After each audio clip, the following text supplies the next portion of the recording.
Okay. Today we're going to talk about, well, we're hoping to talk about graph representations, though it may not get there. But there's a program assignment that's due the end of November. There's a final exam in December. And we're going to talk about edge counting and graph representation. But first, before we do that, we're going to solve the following puzzles. So there are two graphs here. There's the graph on the, this is the Hunt-the-Lumpy graph. And this is a house. And the question is to find a cycle that visits every vertex exactly once in both of these graphs, and to find a path that visits every edge exactly once in both of these graphs. So the cycle has to come back to itself. The path doesn't have to. You can just get started into different places. But anyway, that's the puzzle for today, the warm-up puzzle. So I'll give you, I don't know, how much time do you want?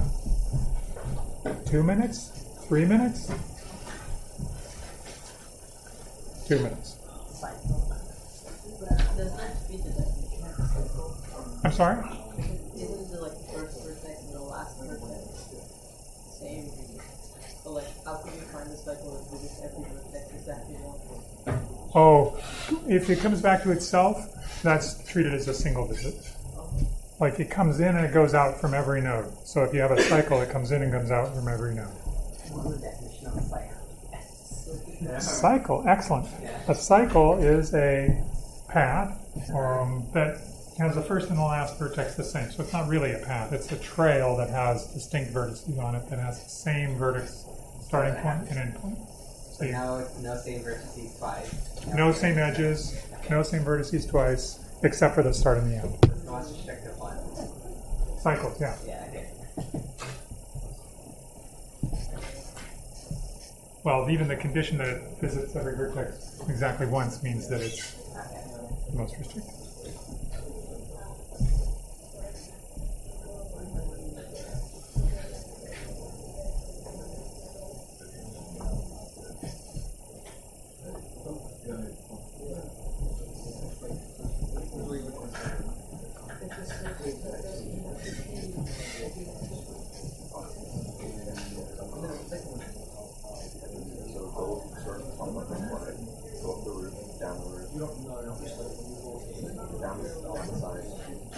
Anybody need an extra piece of paper with a picture on it?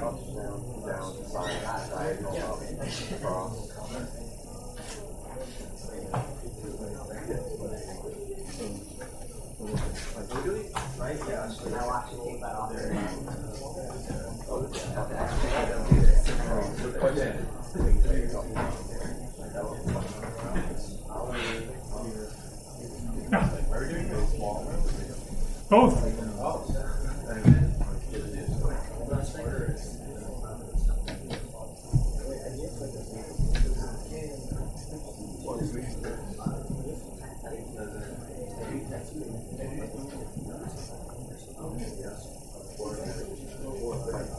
Yeah. 30 more seconds. Walk the outside and walk the okay. It's working so well. That also Yeah. In your mind, this is what the path was. No duplicate vertex and edges. Right. But, yeah, sorry.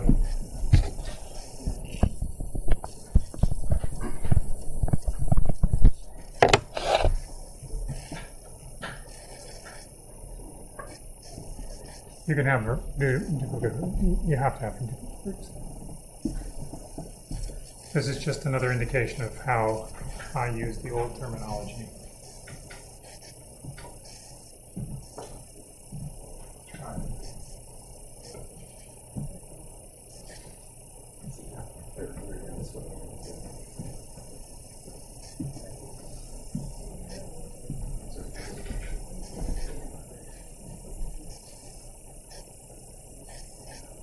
Shall we start with the easy question?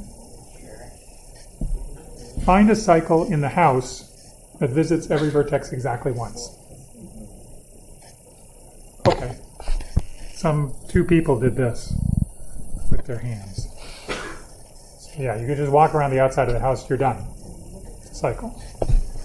How about a cycle that visits every vertex exactly once? So this is yes. How about a cycle that visits every vertex exactly once in the Hunt-the-Wumpus, the icosahedron graph? Got several people raising their hands. Ooh. Go. You start going to the left from the outer left. Outer left, go left, this way? From the first one, but it doesn't matter. This one? Yeah. Okay, here we go. Keep going, keep going. Okay, keep going. Back. Turn left. Okay, now what? Turn left. Okay. Keep going up to the outer node again. And right on that one. Yeah. And left. The left, sorry. Our left. And keep going. No, it's just me. And right on that one, and then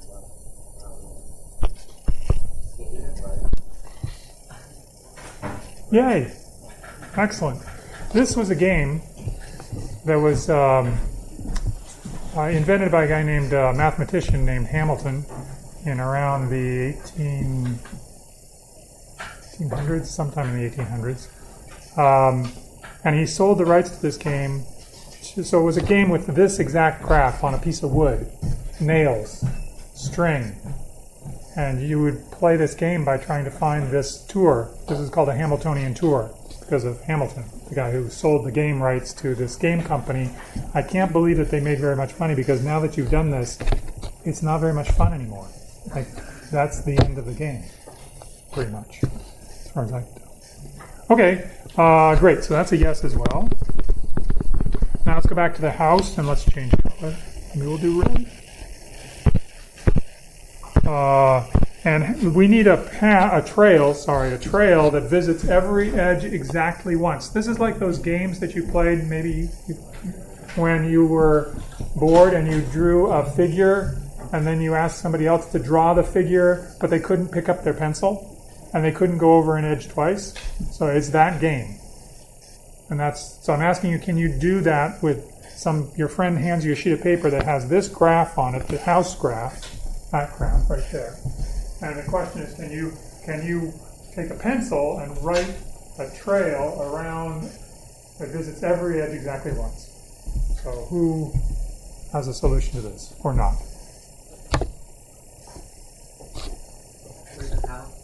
For the house. So from bottom left and go up around to bottom right, and then like take the diagonal and then horizontal and then down and then to the right. I left little tails on the end so you could see where it starts and ends. So it's maybe hard to see this. But every edge is covered once. And no edge is covered twice. It's good? Okay. Yeah. The left, this edge? No, I just went once across that. The other times that I came to those vertices, I left and came in on different edges. And then left and came in on these edges. It's good?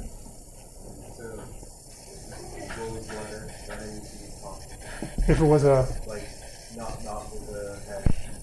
Oh, just like this? Could you do that? Could you find a path for that one?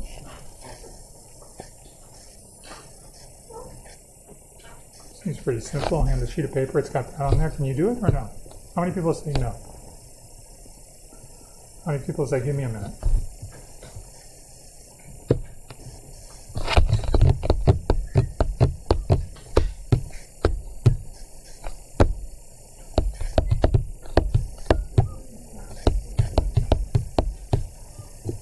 Wouldn't it be great if there was a way to tell really quickly just by looking at the graph if you could do it? Wouldn't that be awesome? Yeah. On the number of edges,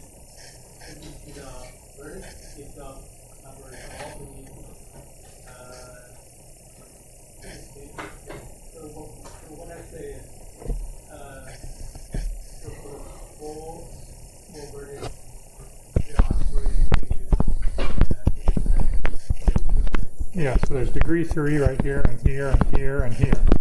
4 vertices have degree 3. So it means when you go in, you go out, and you then go in again.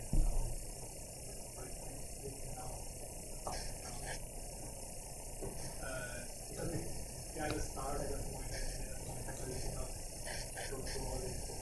Very good. Okay, so suppose that we could come up with a solution for this little picture here, this house without a roof.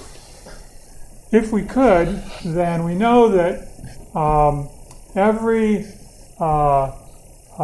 that the path that we follow, the trail that we follow, it has only a starting endpoint and an ending endpoint. Every other point on the trail is visited an even number of times by the trail. It comes in and goes out, and comes in and goes out.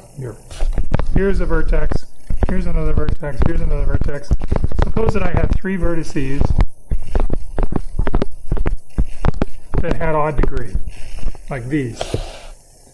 Well, if one of these 3 has to be a vertex that's not the end of the trail, something that's in the middle. So you tell me which one is the one that's in the middle. Let's change to something disastrously terrible like orange. That's sort of an ugly orange.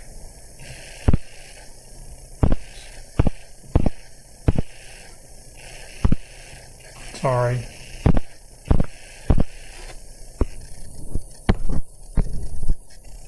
Okay, so which one do you want it to be? The one that's in the interior, that's not one of the endpoints of the path. Doesn't matter which one. Let's choose this one. So when you come in to this, you leave. It's not an endpoint, so when you come in again, you leave. And so when you come in again, you have to leave. But you can't leave, because there's an odd number of edges incident to that vertex.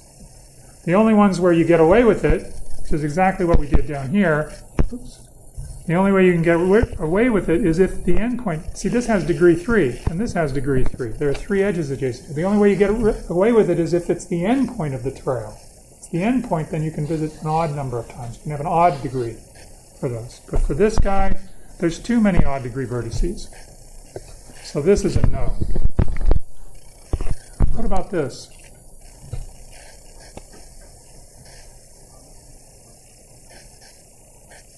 Can I find a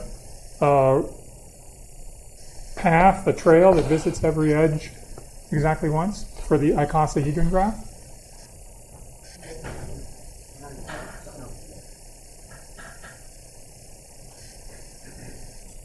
How would you tell? What do you do? Compare exactly 2 odd degree ones. That's right. You look at the graph and you say, how many odd degree vertices do I have? Well, I've got 1 here, I've got 1 here, I've got 1 here. Oops, that's too many. I'm done. It can't be done. If there's more than 2 odd degree vertices, no way. Interestingly, if there are only 2 odd degree vertices, yes way. Always be done. Isn't that cool? That's all you have to look at. Count the number of odd degree vertices.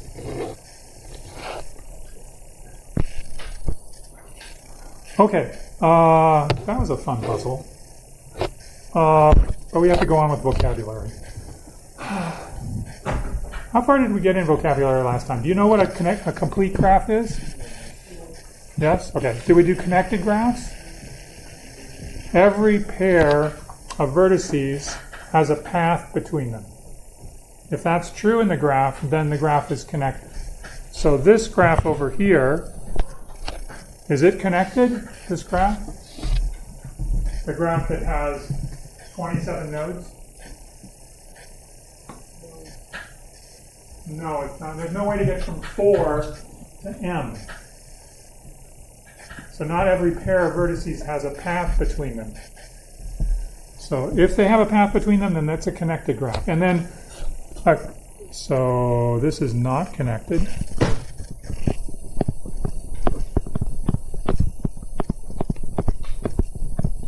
But if I look at the biggest pieces that are connected, those are called the connected components. So they're a maximal set, a maximal subgraph of the graph that's connected. Maximal means you can't pull any more vertices into the connected set without breaking connectivity. Like, for example, if I told you that 8 and 9 was a connected component, you would say, you're crazy, because I could bring in 6 and 7, and that group of 4 would be a connected component. So 6, 8, and 9 can't be a maximal connected component. It can't be a maximal connected subgraph, because I can add things to it to make it bigger, and it becomes connected. Now, by adding things, I mean adding things that are in the graph. So you can't go and add edges and add vertices that aren't already in the graph. But if you add the ones that are already there and you can make it bigger, then it's not maximal. Okay? So how many maximal connected subgraphs, how many connected components are in this graph? 3. So the number of components is 3. Maximal is different than maximum. How many maximum components are there in this graph? Maximum connected components. Oh, you have to count. So I'll tell you. This has 7 vertices in it, this has 10 vertices in it, and this has 10 vertices in it. Number of vertices is size. Well, typically, when you count. So number of maximum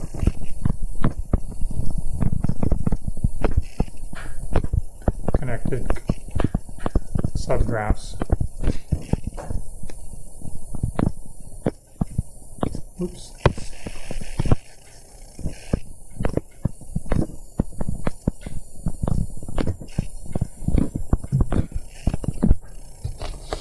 This is just to explain the difference between maximal and maximum.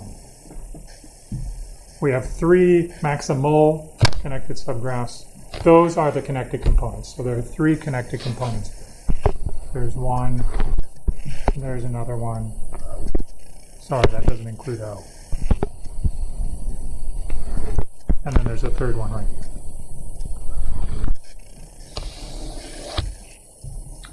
And acyclic graph is a graph without a cycle. It's acyclic. No cycles. Which of these graphs are acyclic? Which of these components are acyclic? The L one.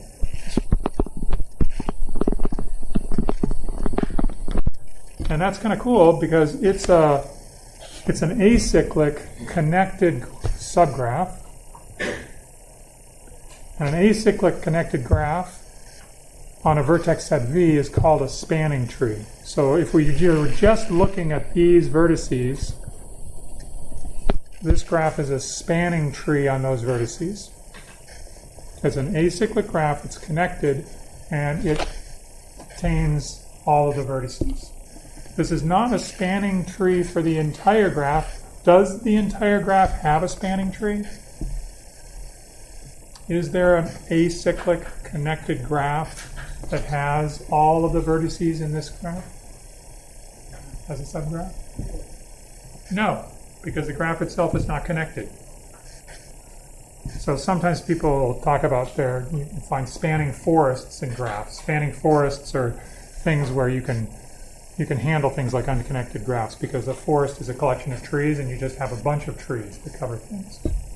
So the smallest number of trees that you would need to be a spanning forest for this graph is, you weren't paying attention. The smallest number of trees that you need to be a spanning forest is 3. Yep. So even if you go with like 3 smaller graphs, so like I'm just my question is like, would you treat like these 3 individual components as if one big graph? Yeah, this could be a graph. This could be like, I mean, this one thing is a graph. So like that means even two independent vertices with no edges can be also considered as a graph? Yes. Oh. Yes. This is a graph.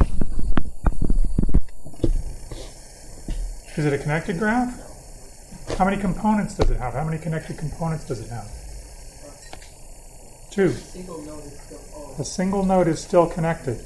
So this is a connected component all by itself because there's no two vertices in there. Yep. Oh, the two ones that have 10. This one has 10 and this one has 10. Those are maximum sized.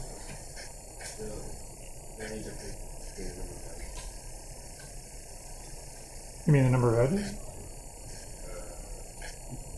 There is a difference between the number of edges. There's no difference between the number of nodes, and I was counting nodes. But I'm guessing maybe your question is, why wouldn't you choose the ladder? Because this is a ladder. Why wouldn't you choose this one to be the maximum? Because it's got more edges. That's what I thought you were asking, which is a valid question. And my answer to that is, okay. I mean, you just want to be maximum on something. It's fine. No one will ever ask you for the maximum connected subgraphs. I'm telling you, they will only ask you for maximal connected subgraphs. And those are the connected components. Is that 2 referring to this graph? Yeah. Yeah, there's one of them which is this. There's one component which is this component right here. And there's another component which is this component right here. Those are the two that are the biggest in terms of number of nodes.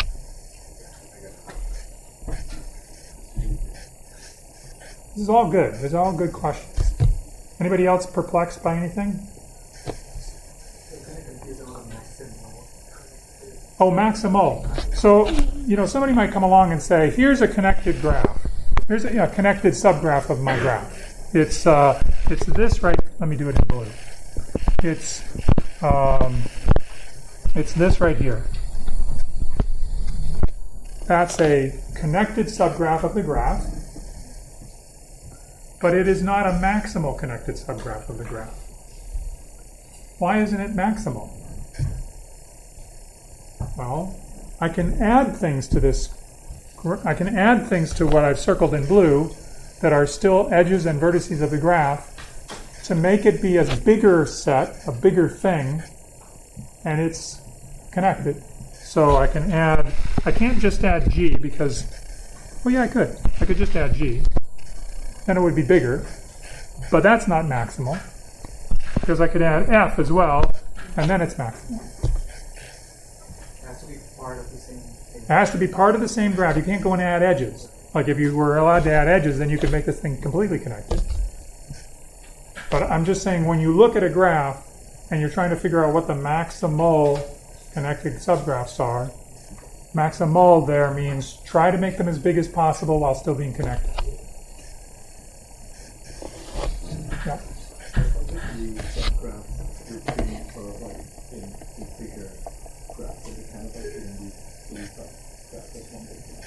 That's right. Yeah, and it's good to think of these things as, it's often good to think about graphs that are not connected, because even if you start with a connected graph, there could be things that you do to that graph that make it unconnected, and yet you still want to treat what you have as a whole one graph, even though now you can no longer get from Vancouver to Toronto because there's a train strike or a plane strike, or let's hope not a bus strike. But anyway, there's a break that's happening between parts of your graph. It might disconnect your graph, but it's still, you want to think of that as still a graph that describes airline flights or whatever it is.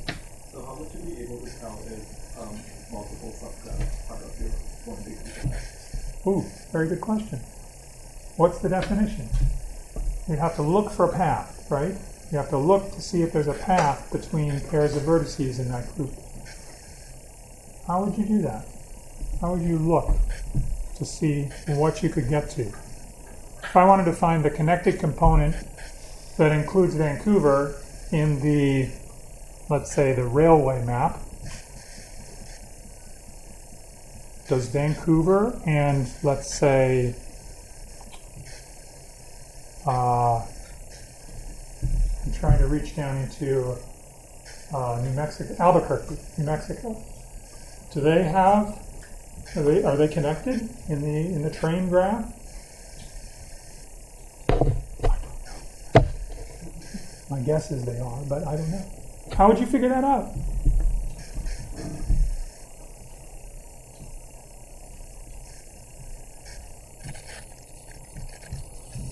You've done this before. Not from Vancouver to Albuquerque, but in your programming assignment. Programming assignment number 2? The flood fill one? And what were you doing? You were trying to get everywhere that you could. And you were trying to do some sort of traversal. What kind of traversals were those? Breadth first traversal, there was depth first traversal. Same things as in graphs. You start someplace and you can look where you can get to. We're going to talk about traversals, but not today. We'll talk about them on maybe Friday if we get to it. Yep.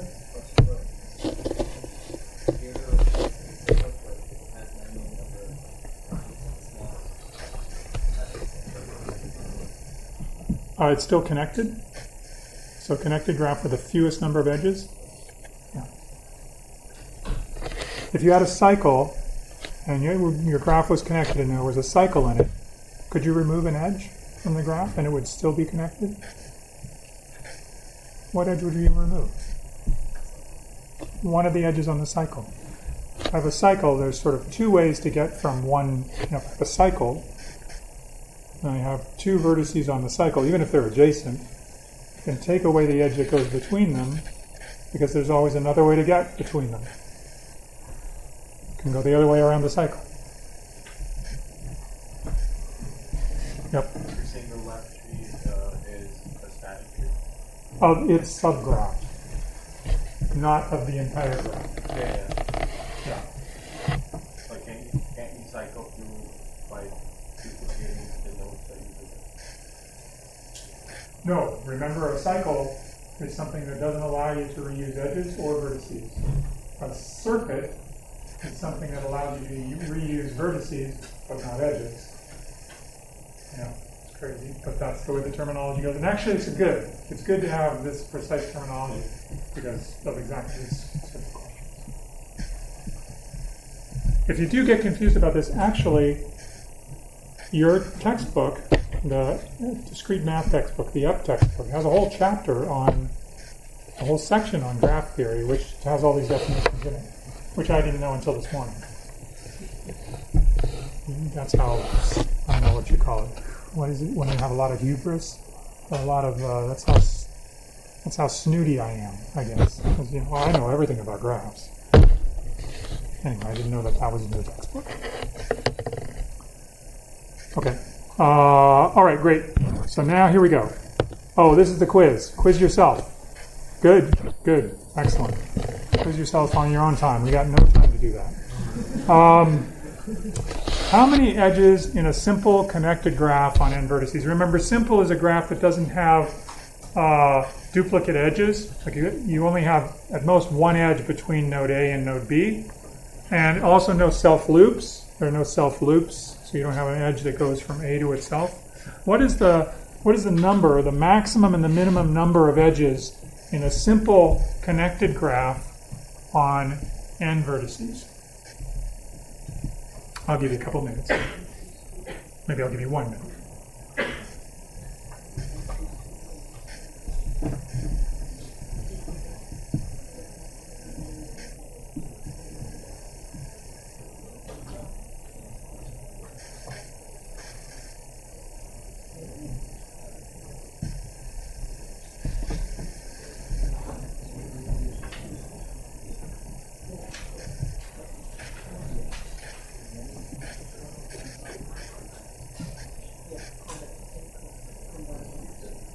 And if you finish with that, you can fill in the rest of the blanks on the slide.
Everybody moved on from the first two blanks? Can we talk about the first two blanks?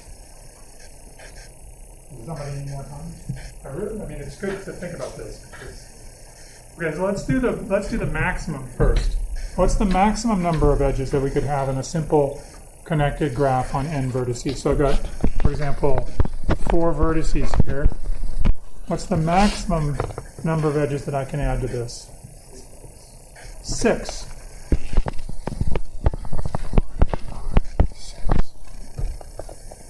Yeah, I can't add any more because I can't add self-loops and I can't duplicate edges. I can't add any more edges.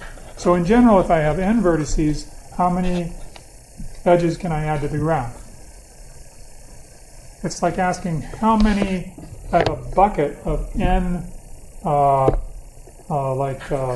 numbered balls, how many different pairs of numbered balls can I pull out of that bucket? Because for every pair that I can pull out, that's an edge that I could put into the graph. Ball 1 and ball 7, but that's the same as ball 7 and ball 1s. N choose 2. Just n choose 2. Yeah, because n choose 2 is n times n minus 1 over 2. The choose means that order doesn't matter. So you're choosing, there's no difference between choosing ball 1 and ball 7 and versus ball 7 and ball 1. And you can think about this, I mean, you don't have to, you can reconstruct this in your head every time you need to know this, because what this is saying is I reach into the bucket and there are n choices that I can make to pull out the first ball. There are n balls in the bucket. Now I reach into the bucket and how many choices do I have? N minus 1. That's n times n minus 1 different choices. However, if I reached and I pulled out ball number 1 and I reach and I pull out ball number 7, I do not want to also count reaching in and pulling out ball number 7 and then pulling out ball number 1. So I have to divide by 2. Yes? You good? There used to be a huge part of it, not a huge, but a large part of its course was about counting. There was a lot of questions about counting, but somehow or other we don't have time to do that anymore. So we have to do it sort of, in a way like this. But before you could learn how to count cards and figure out the probabilities of poker hands. And it's great, but we don't do that anymore. Don't want to encourage that kind of behavior. Minimum. Yes. N minus 1. N minus 1. So this claim and proof that I've written down here is supposed to prove that. So this claim is saying that if I have a graph G with n vertices, and I have m edges, then I will have at least n minus m connected components. And remember, so that means if I don't have very many edges, like if I had 2 edges and I had 17, if n was 17 vertices and I had 2 edges, the best I could hope for is that there would be 17 minus 2 connected components. It couldn't possibly have fewer components than at least that many, components. And what I need to do is get down to 1 component. It needs to be connected. So this is saying that the number of edges has to be at least n minus 1.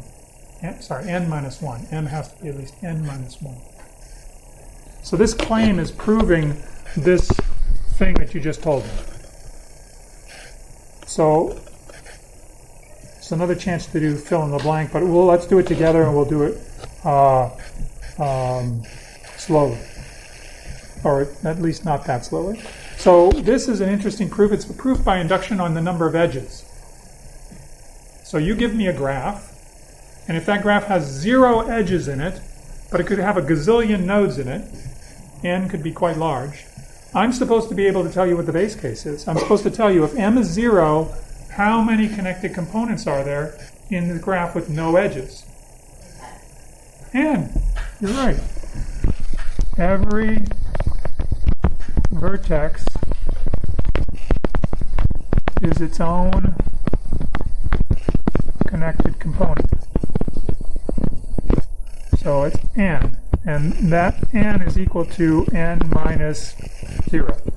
So the equation works for the case when there are no edges. That's the base case.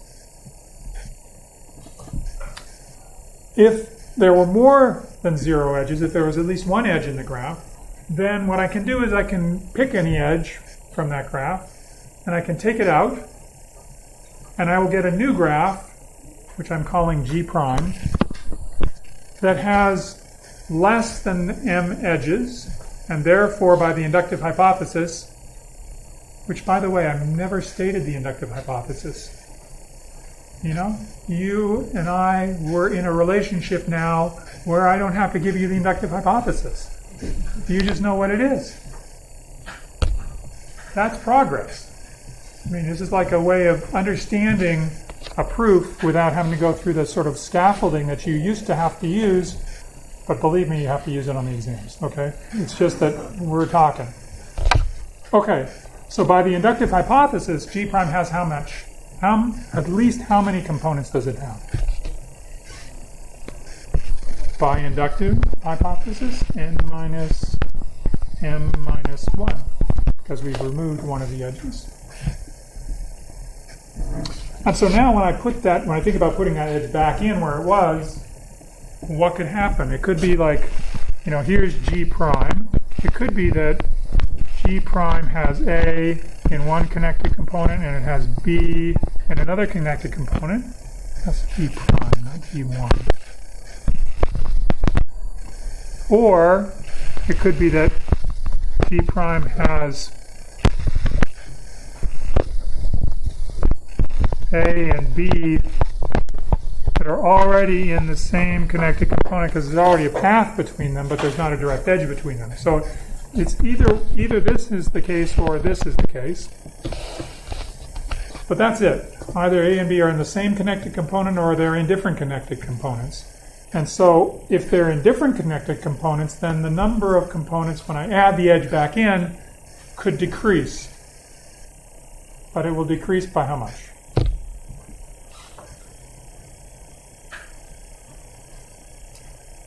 I've got to learn to talk less. That's the problem.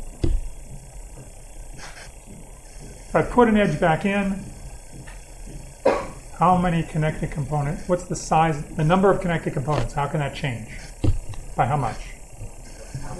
It can go down by 1. It can't go up, because putting an edge into a graph does not do anything but make things more connected. It can't go up, but it can go down, and it can only go down by 1. So what does that tell me? So now, when I put this edge back in, G will have at least how many components? N minus M minus 1 minus 1, which is N minus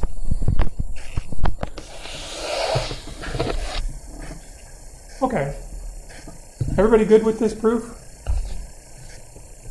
Does everybody understand how this proof can show that the minimum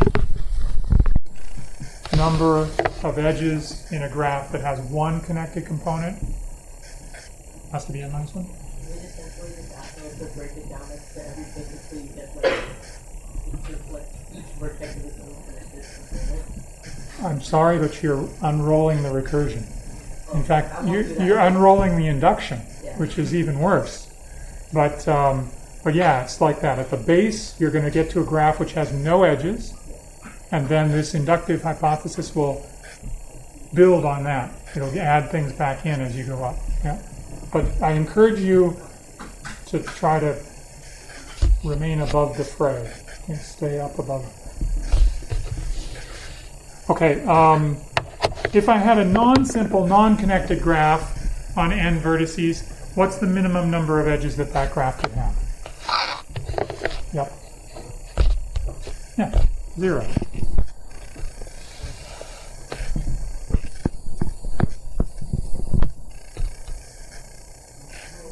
Which one do you think is right?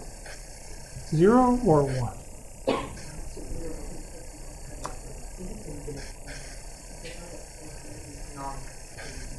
No, I'm just talking about this side of the thing right now. This other line we're getting to in a minute or two. But why did I write 0 or 1? As if I was undecided. Well, certainly you could have no edges in the graph, right? But if you have no edges in a graph with some number of vertices, is that a non-simple, non-connected graph? Well, it's not connected. It has at least two vertices in it. But is it non-simple? If it has no edges? Simple means that it has, simple means that there are no self-loops and there are no multiple edges.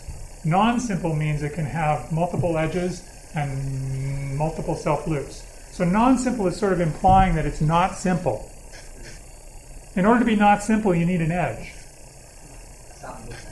So you need a self-loop edge. So, if you were like asking me to regrade your midterm on this question, and you had written 1, and you'd said that's the thing, I would say yeah. If instead you answered 0, I would probably still say yeah. Just because that's... Anyway, you understand what the issue is. And why things are complicated when one writes questions for exams or for slides. That's complicated. Okay, what's the maximum number of edges that are in a non-simple, non-connected graph on n vertices as a function of n?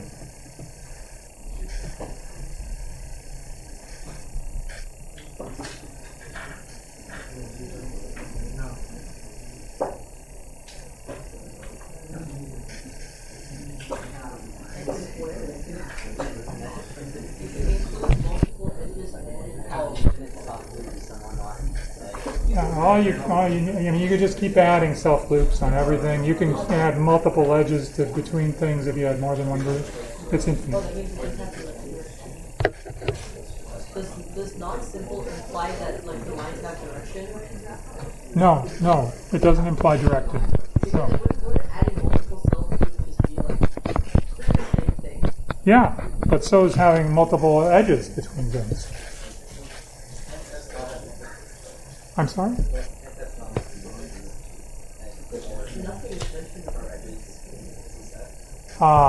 It's a good point, but for non-simple graphs, they're not sets, they're multi-sets. You can't. Oh, it just means that you can have multiple things in the set.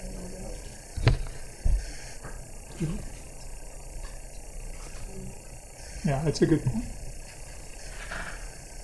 But yes, it can be multiple. Yeah. So going off what my friend said, if it's non-directed, you have one command that you can use self-loop. There's no effective difference with that and one point with one self-loop. There is no difference unless those edges are carrying information that's important to you, like, for example, how much you're going to win for going this way around the track versus how much you're going to win for going that way around the track, and how much you're going to win for going this way around. That's the same edge, but it has maybe different properties. I mean, we talked about this last time, I think, with airplane flights. There's multiple possible flights from one city to another. Maybe you would like to record that as a multi-edge in your graph, but it has different properties for the edge. So, but you're right about the fact that the definition should include the possibility that the set of edges is a multi-set, because that's the way it is. Okie dokes. The handshaking theorem. Let's try an example. The handshaking theorem is great. It's sort of like the pigeonhole principle of graphs. It's saying that if I counted up the degrees of the graph, of the vertices in the graph, so here this vertex has degree 2 because there are 2 incident edges. This one has degree 3, so there's a 2, a 3, a 2, and another 3. If I add all of those up, I get 10. So 2 plus 3 plus 2 plus 3 is 10. And there's another way, they say, that's going to be equivalent, which is just count the number of edges, which is 1, 2, 3, 4, 5, and multiply that by 2. And those two should always be the same, is what the handshaking theorem says. Why, you might ask, is this called the handshaking theorem? Excellent question, I say. Let me help you by drawing hands.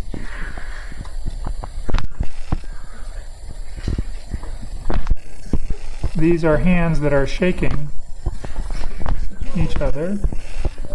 They're not, they look like sort of garlic or something. I don't know what they look like. Anyway, they're hands.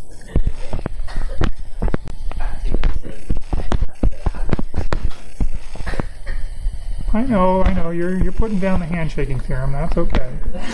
You put down the pigeonhole principle theorem too. It's all right. It's a free country, you can do that. Okay, so that's why it's called the handshaking theorem, is because it's talking about hands shaking. And why is it talking about hands shaking? Because you can prove it using this picture. You can count the number of hands. There are two ways to count the number of hands. One way is to count the number of hands in this picture. One way is, say it a little bit louder. Each edge has two hands. So the number of hands is equal to 2 times the number of edges. There's another way to count hands, which is by counting arms. At the end of every arm is a hand. How many arms are there? I'll go back to the body and say this body has 3 arms. So it's the number of arms at every vertex. That's the second thing. Those two things are equal because they're both counting the number of hands. And if you look at this summation, that's the number of arms. And if you look at this, that's twice the number of edges. So that's how unbelievably simple this theorem is. Yeah. Does that mean that the number of degrees is equal to like the number of arms, just like how many edges leave a vertex? Yeah, you could think about it that way. Yeah. But I mean, you think this is like about as deep as the pigeonhole principle, and it probably is about as deep as the pigeonhole principle. But nonetheless, it's extremely useful. So one example of that is that you can prove that an undirected graph has an even number of vertices of odd degree. So if you look at any graph, it's undirected, there's an even number of vertices of odd degree. I will let ponder that, because I think I'm running out of time. Oh no, I'm not. I'm not out of time. I'll give you a small hint. I could look at the sum of the odd degree vertices of the degree, and I can add that to the sum of the even degree vertices.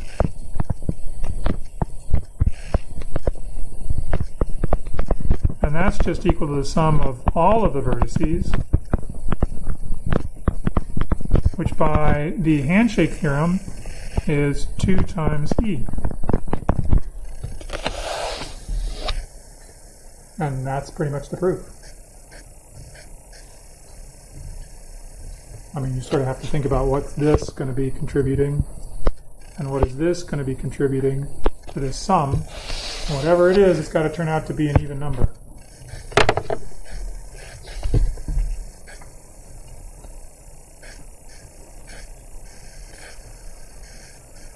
So if there were an odd number of odd degree vertices, it wouldn't be even. This sum, if there's an odd number of odd degree vertices, then an odd number of odd numbers added up is equal to, you know this, right? Because you can think of it in binary. Think of a binary representation. The last digit is whether it's odd or even, and you're adding up an odd number of ones, you get a 1 in that column. So it's an odd number. And if it's odd, then you get odd, and this is, of course, even, and an odd plus an even is odd, and that's bad. So this can't be odd. It has to be even, which means they're happy. Okay, great. Next time we will talk about